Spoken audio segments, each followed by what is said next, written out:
They lied to us, guys. China's doing this in secret. So when the government tells you that they don't know about something, do you believe them? It's going to be hard to do that after finding out that the raid of former President Donald Trump's Mar-a-Lago residence may have very well involved some Biden administration officials. Wow. And here I thought they had nothing to do with it. Do you guys find this a little bit surprising? A former staffer from the Obama administration just blew the whistle on President Joe Biden, and he even says that he's willing to testify under oath to prove this entire scheme was done while President Biden was a vice president. That's just crazy, guys. Oh, and this also involves first son Hunter Biden, by the way. Leaked Pentagon documents show that China agreed to arm Russia, but that it would also be keeping it a secret, disguising weapons and lethal aid as civilian items. That's kind of sneaky, isn't it? Would that be considered money laundering? And I've also got an update regarding Trump's civil case, one of which is that he was questioned under oath for almost 7 hours. That's a pretty long talk. Now, before I continue, guys, please do me a huge one. Drop a thumbs up for the video. It definitely helps out a lot. And if you're new here in need of your daily dose of the truth when it comes to global happenings, the stock market, the housing market, social security, the state of our economy, and anything going on in Washington, D.C., be sure to subscribe to the channel. And for the best way to invest in gold, hit the link in the description down below of this video. All right, guys, so the FBI has the term investigation in its name, which is why it's kind of surprising to hear them ignore a former staff member of the Obama administration when he says that he's willing to testify against President Joe Biden. Here, check this out, guys. So in April 2014, I was in Air Force 2 with Joe Biden and Jake Sullivan. At the time, no one knew that Hunter Biden was already on the board of Burisma Holdings, the natural gas conglomerate from Ukraine. Joe Biden is directing Jake Sullivan in the front of the plane what to say to the press. My job as a stenographer on the plane is to record what the vice president or a senior administration official says to the press. So I'm sitting back there with a tape recorder.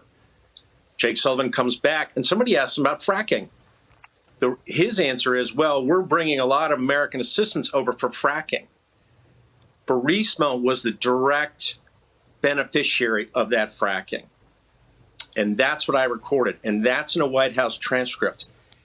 In the transcript, you don't know who Jake Sullivan is. It's a senior administration official. I'm the witness that says Jake Sullivan is the guy who said it, and he should be investigated because at the time, Hunter Biden was on the board of Burisma, and Joe Biden is bringing American taxpayer money to enrich that company and himself and his family. I mean, I'm speechless. I already talked about this entire deal with Burisma, but to have somebody from the Obama administration just come out and confirm it is a whole nother thing. He also added this about his report to the FBI. In February, I went to the FBI and filed one of their tips on their website. If you do that and you're lying to them, you go to jail. I'm not lying. I'm telling the truth, and I'm not going to jail. Joe Biden is a criminal. He was conducting malfeasance in office to enrich his family. Jake Sullivan is a conspirator in that, and there's more Obama officials involved in it, I believe. What do you guys think? Is he telling us the truth, or is this all talk to damage the reputation of the Biden family? Now, in terms of reputation, the former presidents may take another legal hit as the America First legal obtained internal government documents related to the Mar-a-Lago raid. In it, they found that while Biden administration's officials faked being stunned about the news on social media, evidence actually suggests that the FBI obtained access to Trump's records through a special access request. Can you guys guess where they got this access? That's right, guys. The White House. Reed Rubenstein, America First legal senior counsel and director of oversight and investigations, he said this, quote, "The evidence further suggests that Biden officials in the executive office of the president and the Department of Justice unlawfully abused their power and then lied about it to the American people," end quote. The group got these documents through a FOIA request, and again, I'll leave the judgment for you guys. Did they lie to us about this entire thing with Trump? Now, speaking of lies, the recent massive leak from the Pentagon has shown that China approved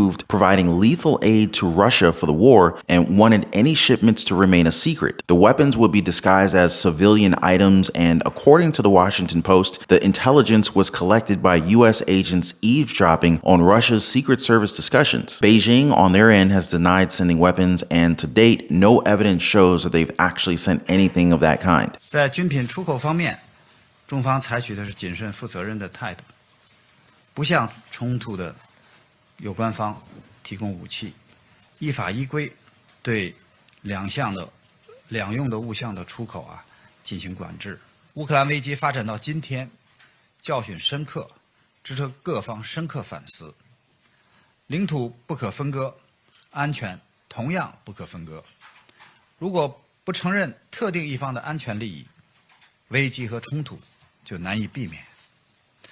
中方愿继续为和平努力，也希望危机各相关方保持客观冷静，共同为通过谈判解决危机做出建设性的努力。 Back here at home, former President Donald Trump was in a New York courtroom recently where he faced questions under oath for almost 7 hours. Our former U.S. President Donald Trump answered questions for nearly 7 hours during his second deposition in a legal battle with New York's Attorney General. The lawsuit pertains to his company's alleged business malpractices.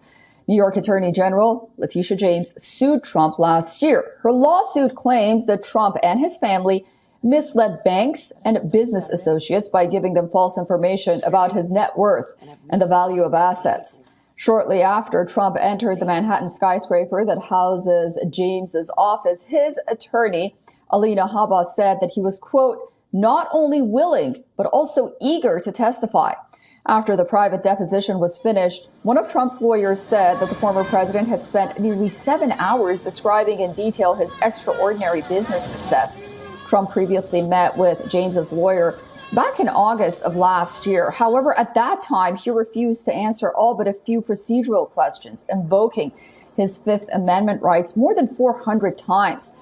At the time, James had not yet brought her lawsuit. Also, it was unclear at the time whether questions about the way Trump valued his company would become the basis for a criminal case. Trump was arrested and then charged with 34 counts of falsifying business records, and according to his lawyer, Alina Habba, the former president did not refuse to answer any of the questions given. Habba also added, quote, President Trump is not only willing but also eager to testify before the Attorney General today. He remains resolute in his stance that he has nothing to conceal, and he looks forward to educating the Attorney General about the immense success of his multi-billion-dollar company. End quote. Trump went on Truth Social to say, quote, this case is ridiculous, just like all the other election interference cases being brought against me. If I had a fair judge, this case would have never happened. MAGA. End quote. They still maintain that they've done nothing wrong and that all of these legal entanglements are politically motivated. Do you guys agree that this is just another witch hunt to try and distract the American people? Let me know what you guys think in the comments down below. It would be hard to distract me from the price of goods that I'm seeing in Walmart. The last time I went to buy groceries, my wallet was pretty much begging me to check if the prices were real. And unfortunately, sadly, they were real. Which brings me to this conclusion. We can't be alone. With credit card bills, mortgages, rent, food costs,